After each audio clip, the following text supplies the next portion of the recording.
The year is 1990. It's the height of the console wars. Japanese video game companies Sega and Nintendo are embroiled in a bitter rivalry, fighting for control of the market. So far, Nintendo has been dominating home console sales, while Sega was more successful in arcades. With the release of the Genesis, Sega decided what they needed to boost their console sales was a flagship series of games to compete with Nintendo's Super Mario Bros. Series. And thus, Sonic the Hedgehog was born, and kids that would grow up to become furries rejoiced. Sonic became a mascot for Sega the same way Mario was for Nintendo, so naturally, the two characters came to be seen as rivals. If you had told gamers in the 90s that Sega and Nintendo would collaborate to have Mario and Sonic star in a game together one day, they probably would have asked you what you're smoking and if they can have some. If you told them that this game would be themed around the Olympic Games, they probably would have just been confused. But that's exactly what happened. Flash forward to the early 2000s, Sega discontinued their most recent console, the Dreamcast, in 2001, and decided they were done trying to compete with Nintendo in the home console market, instead shifting to third-party software development, thus bringing the console wars to an end. In 2005, it was revealed that head of the Sonic team, Yuji Naka, and Mario creator Shigeru Miyamoto had been in talks to collaborate on a game in which both Mario and Sonic would appear. The nature of this game was undecided until Sega entered a licensing agreement with the International Olympic Committee to make an official video game for the 2008 Beijing Olympics. This seemed fitting, as according to the marketing director of Nintendo of Europe, the Olympics is about gathering everyone from young and old together. And in that spirit, we thought this the best time for Sonic and Mario to be in a game together. Given that the Summer Olympics in Paris are coming up later this month, I thought this would be the perfect time to talk about this weird but also kind of iconic video game series that featured heavily in my childhood.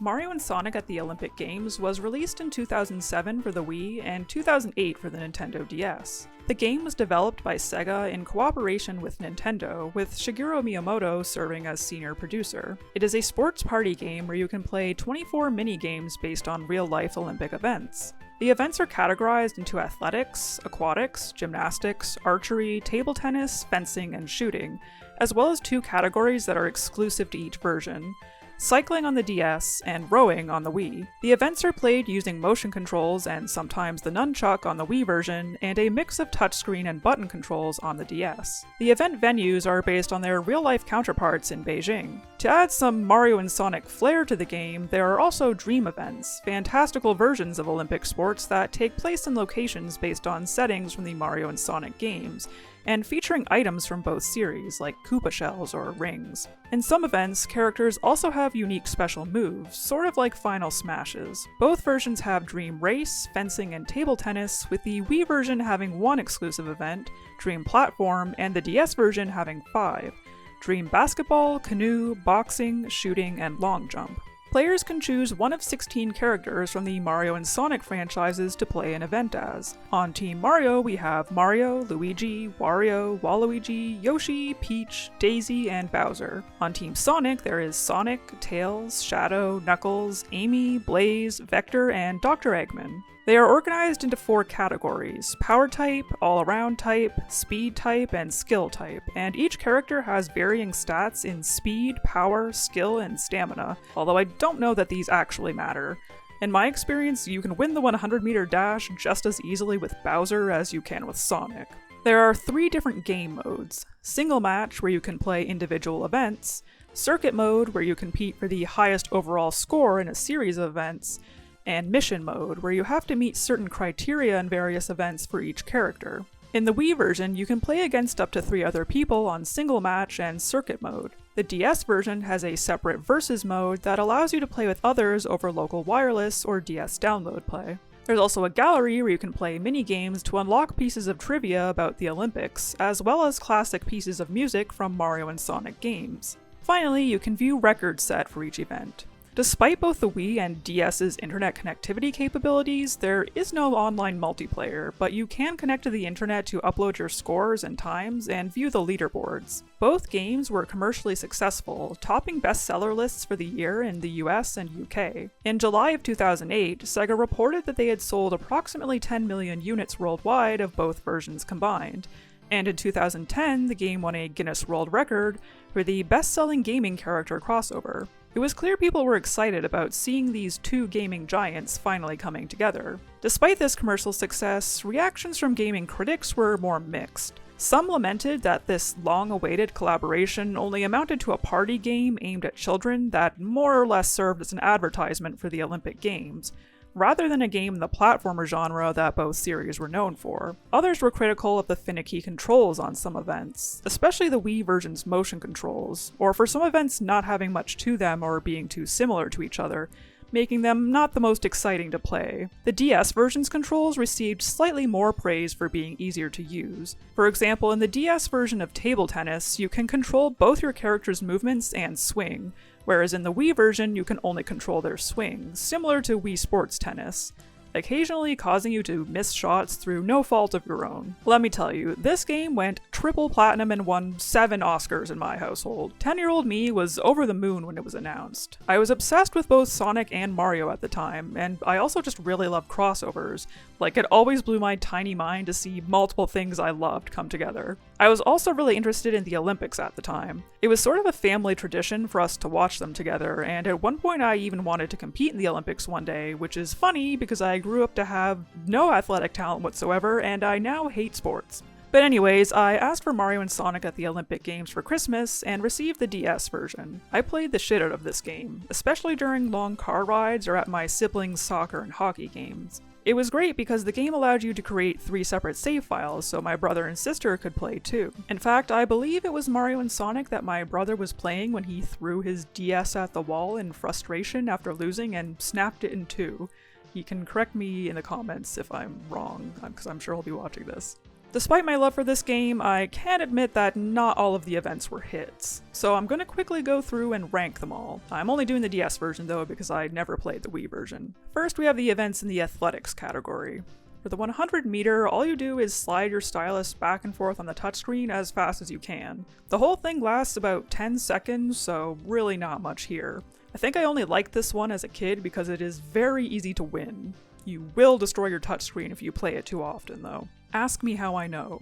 We'll put this one in C tier. Next is the 400 meter. This is essentially the same as the 100 meter, except now you have a stamina meter, so you have to slow down sometimes so it doesn't run out. The 100 meter was boring gameplay-wise, but at least it was over quickly, whereas this one goes on for too long, so D tier. 400 meter hurdles is the same as the 400 meter, except now you have to tap the screen to jump over the hurdles, and you get a speed boost if you do so successfully, which makes the event a bit more engaging. B tier. For long jump, you slide back and forth on the touchscreen to build up speed, and then slide to the right to take off. It also had this weird mechanic where you had to clap into the microphone to hype up the crowd so you jump further, meaning you're gonna look like a fucking idiot if you're playing the game around other people. C tier.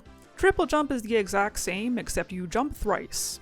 This one is harder to pull off successfully though in my experience, so D tier. Javelin throw has the same controls as long jump, except now you're throwing a javelin instead of jumping. No weird crowd mechanics in this one though, so we'll put it in B because it's oddly satisfying to me. In hammer throw, you build up power by drawing circles on the touchscreen and releasing to throw the hammer at the right time. This can be B tier as well. Now we move on to the aquatics events. In 100 meter freestyle, you slide to dive into the pool and draw a character-specific shape on the screen to swim. For example, if you were playing as Sonic, you would slide back and forth horizontally to do the doggy paddle, which I'm pretty sure isn't a stroke they do in the Olympics, but I suppose I could be wrong. You can press L or R to regain stamina by taking a breath, and tap the screen at the end of the length to get a speed boost as you turn around. I like how this one has a little bit more going on and has slight differences depending on what character you choose, so I'm gonna put this in A tier. In 10 meter platform, you have to press A at the right time to jump and then input a series of button combinations to do flips and shit in the air, and then press A again to dive into the water at the right angle. This is another B tier event.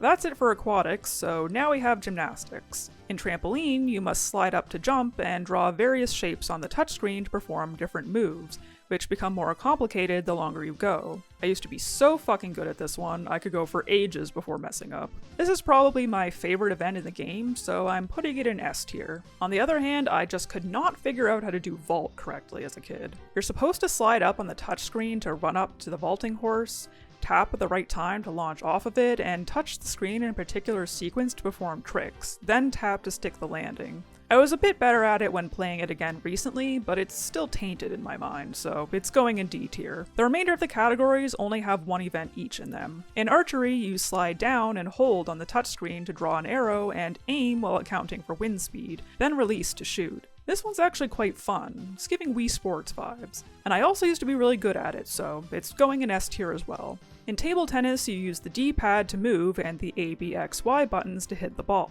This one's pretty fun as well, but the matches can run a little long sometimes, at which point it starts getting tedious, so we'll say A tier. Fencing is, frankly, too easy. Basically all you have to do is back your opponent into the corner and slide repeatedly to hit them over and over again, and the game's done in like 10 seconds. C tier. In skeet shooting, you aim using the touchscreen similar to an archery, and you shoot with the L or R buttons. This one also feels a little too easy, like the hitboxes on these targets have to be massive. B tier.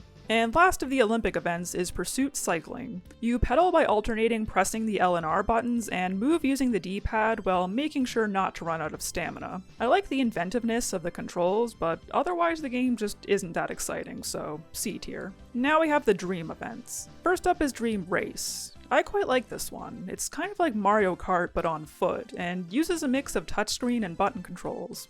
A tier. Dream Basketball is another one I remember being good at as a kid, but for some reason I sucked ass when I tried it again for this video. You use the touchscreen to toss basketballs into the 3 flying hoops to earn points. Probably a skill issue on adult me's part, so we'll go in the middle and do B tier. In Dream Canoe, you use the touchscreen and buttons to paddle around and attempt to collect the most coins while using items to steal other players' coins. This one reminds me of Mario Kart DS multiplayer minigames. A tier. Dream Boxing is kind of like Wii Sports Boxing, but worse. You can use character-specific punches, though. I wasn't particularly good at this one now, or as a kid. D tier. Dream Table Tennis was another one where I remember loving it as a kid, but then I played it now and was like, wait, this kind of sucks. It's similar to regular table tennis, except the points scored depend on how long you've rallied the ball for. Like in boxing, each character has a special shot, some of which are basically impossible to counter. We'll go with B tier. Dream Fencing is more or less the same as regular fencing, except you can fucking launch your opponent out of the ring. S tier. I'm just kidding, it's kind of boring. C tier. In Dream Shooting, you move through 3 different locations, shooting at various kinds of targets that award you different amounts of points. The controls are the same as regular shooting. B tier. And lastly, we have Dream Long Jump. In this one, you jump and start flying through the air, using the buttons to move left, right, up, and down. Passing through rings can give you a short speed boost, and items can be used to slow down your opponents. The goal is to travel the furthest distance and land on one of the islands, except most of them are too damn small and you end up falling in the water, so your jump doesn't count at all. This one kind of pisses me off, so it's going in D tier. And here is my final ranking. Feel free to dispute it in the comments. Following the commercial success of the first game, Sega and Nintendo decided to make a sequel when Sega was once again awarded the license to make an official game for the 2010 Winter Olympics in Vancouver, Canada. The Wii and DS versions of Mario and Sonic at the Olympic Winter Games were released simultaneously in 2009. The basic premise and controls of the game remain the same as its predecessor, except now obviously the events were based on winter sports. The event categories include skiing, snowboard, skating, bobsleigh, ice hockey, and curling, as well as biathlon and luge on the DS and skeleton on the Wii. Dream events return with a wide array to choose from. There are events for every category of normal event, plus snow machine fight on the DS and snowball fight and gliding on the Wii. All characters from the previous game return with the addition of 4 new characters: Donkey Kong, Bowser Jr., Metal Sonic, and Silver. Some improvements were made to the motion controls on the Wii version to give them a bit more variety than just shaking the remote, but the DS controls remain virtually the same. The biggest difference between this game and the first one, other than the obvious change of season, is the new modes that were added. The Wii version had Festival mode, where you play through the Olympic Games from opening to closing ceremonies. You can play an individual festival, where you face off against 7 CPU characters, or a team festival, where you can choose 3 other teammates to play with. There are boss characters you have to face in some events that don't appear elsewhere in the game, such as Dry Bowser in ice hockey and Rouge the Bad in figure skating. The DS version has a single-player story mode called Adventure Tours. The premise is that Bowser and Dr. Eggman have decided to sabotage the Olympic Games by melting all the snow so that people will come to their games instead. They manage to do so by capturing the snow spirits that are responsible for making it snow. Frosty, the spirit of Frostown, Sparky of Sparkleton, Pola of Pola Straits, QB of Cubirinth, Icy of Ice Peak, and Blizza of Blizzland. Mario and Sonic are tasked with saving the snow spirits by Toad and Frosty, who manage to avoid capture. They travel around in search of the other spirits, reaching blocked areas of the map by collecting crystals or gaining the help of other characters. This is done by completing missions. Similar to mission mode in the last game, these consist of meeting certain criteria in various events, like completing a course within a time limit, beating another character, or jumping a certain distance. The number of hearts you have indicates how many times you can attempt a mission, with new hearts being gained by successfully completing a mission or finding them in the overworld. Like in the Wii's Festival mode, there are mini-boss and boss characters you must face for some missions. You can switch between playing as Mario or Sonic in the overworld, and use the ally characters you recruit to help solve puzzles or to play as in missions. Other non-playable characters from both series make an appearance. You can also collect pieces of Olympic trivia and trivia about the Mario and Sonic characters, except the latter is mostly stuff like, did you know Sonic go fast? The DS version of this game is the one other Mario and Sonic game I played as a kid. I loved the first one, so I was excited when they announced a sequel, especially since it was going to be taking place in my home country. I don't think I played this one quite as much as the first one, but I still remember enjoying it. I think it was a good decision to add a story mode, as it gives the player a bit more to do, and it's fun to see the Mario and Sonic characters interacting with each other. While it didn't sell quite as well as the first game, it was still fairly commercially successful, and many reviewers agreed that it improved upon the experience of its predecessor. I thought about ranking all the events in this game as well, but there are a lot more events this time around, and I'm not trying to make this video an hour long. But let me know if you'd want to see me rank them in like a bonus video or something. Okay, we're going to kind of speedrun the rest of the games in the series because I haven't actually played any of them, and they also aren't really that different from the first two. First up, we have Mario and Sonic at the London 2012 Olympic Games, which was released in 2011 for the Wii and 2012 for the 3DS. The Wii version features 30 events and the 3DS version 50, the most of any installment in the series. However, in the 3DS version, not all characters can access every event. Instead, they are split into 5 groups of 4, with each event only able to be played by members of a particular group. The groups are Heroes, Challengers, Wild Ones, Tricksters, and Girls. Some events may require you to select 2 characters from the group, such as beach volleyball, or even the entire group, such as rowing. This would have annoyed me personally, and I'm not sure why they did this. If I can't play as Daisy in every event, you've lost me. The same playable characters return from the previous game, as do all the event categories from the first game, with some events having been revamped. New events include equestrian, badminton, beach volleyball, soccer, tennis, air hockey, handball, martial arts, and weightlifting. The 3DS version includes a story mode that is similar to Adventure Tours, and the Wii version has a new mode called London Party, where players play through a board game version of London by competing in events and minigames. Next up is Mario and Sonic at the Sochi 2014 Olympic Winter Games, released in 2013 for only the Wii U. There are 16 events, most of which return from Mario and Sonic at the Olympic Winter Games, and they can be played using the Wii Remote Plus or the Wii U gamepad. New additions include pairs figure skating, snowboard slopestyle, and several new dream events. This was the first game in the series to include online multiplayer. 2 new game modes are available.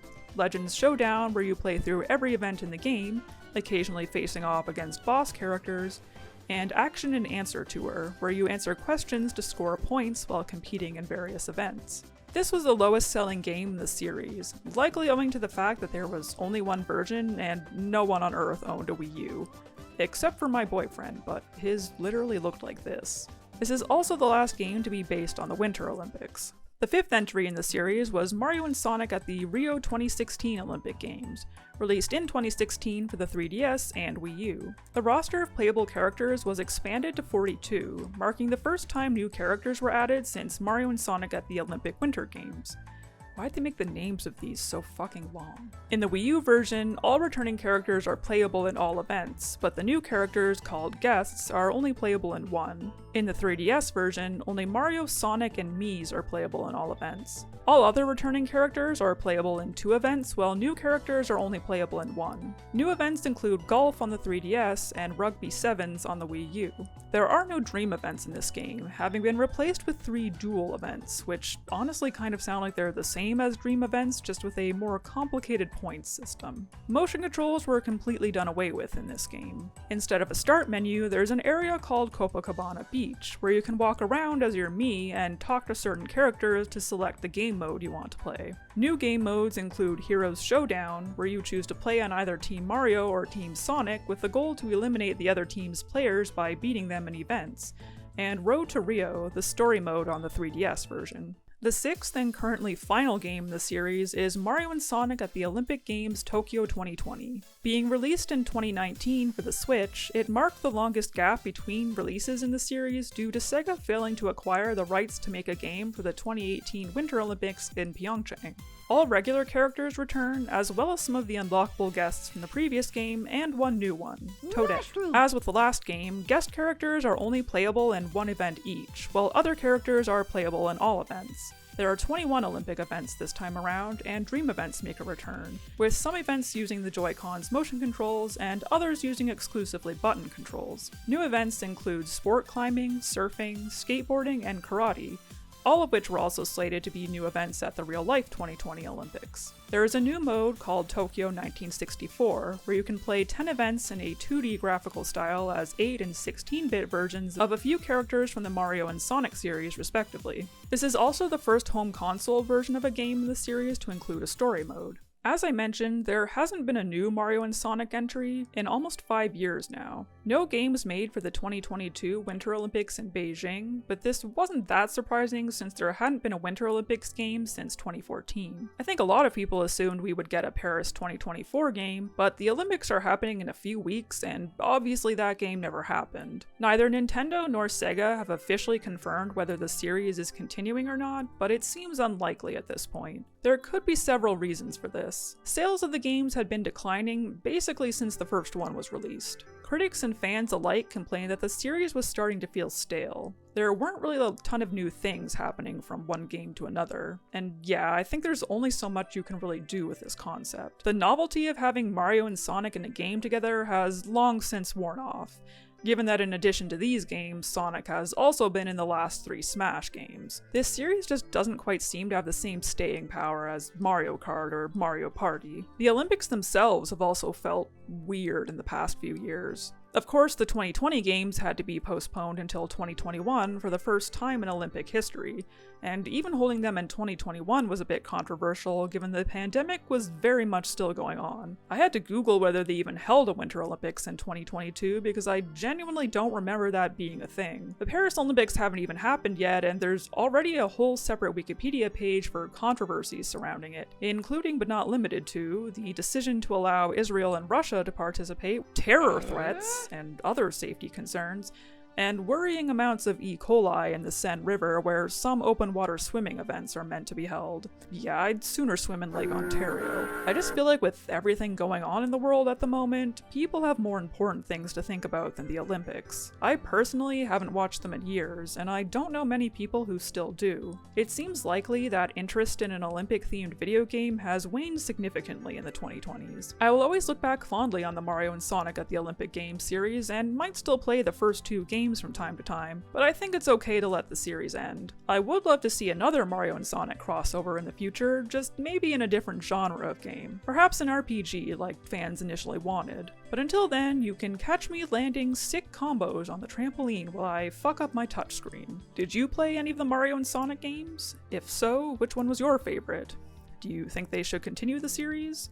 I would love to hear your thoughts down in the comments. As always, thank you so much for watching. If you enjoyed the video, liking and subscribing would be very much appreciated.